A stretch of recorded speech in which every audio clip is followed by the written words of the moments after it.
Coronavirus Covid-19, nous avons salué et scrupuleusement appliqué cette décision. Depuis ce jour, plus de 3 mois se sont écoulés et nos activités sont toujours à l'arrêt. Vous n'êtes pas sans ignorer les difficultés dans lesquelles nos établissements sont plongés du fait de cette absence totale d'activité, alors que nous continuons à faire face à nos charges fixes. Cette situation commence à menacer sérieusement la pérennité de nos établissements. Dans le but d'obtenir un soutien de l'État, nous avons adressé une correspondance au ministre du Tourisme en sollicitant la mise en place d'une subvention qui nous permettrait de faire face à nos engagements ainsi qu'à nos charges incompressibles. Jusqu'à ce jour, aucune satisfaction allant dans le sens de la prise en charge de notre demande n'a été menée. Par ailleurs, et indépendamment de ce fait, Son Excellence, Monsieur le Président de la République, dans son adresse à la Nation du lundi 11 mai 2020, a autorisé la reprise de la quasi-totalité des activités du tissu économique de notre pays, mais, à notre grande surprise, les autorités en charge de nos établissements jugent que nous ne sommes pas concernés par cette décision du chef de l'État et vont jusqu'à procéder à l'interpellation de nos membres et à la fermeture de nos établissements. Ces agissements nous paraissent injustes et nous donnent le sentiment d'être exclus de tous les plans que l'État a mis en place pour accompagner les acteurs économiques du pays dans la préservation et la relance de leurs activités.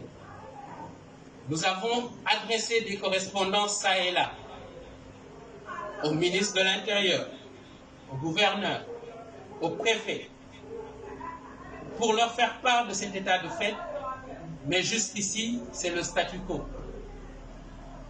Pour rappel, nous exerçons une activité licite, autorisée, encadrée et contrôlée par l'État et participons activement au développement économique du pays ainsi qu'à la création d'emplois.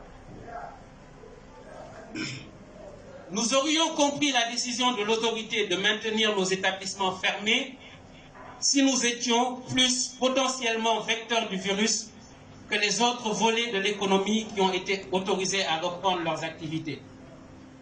Nous n'avons absolument rien contre ces secteurs et sous-secteurs.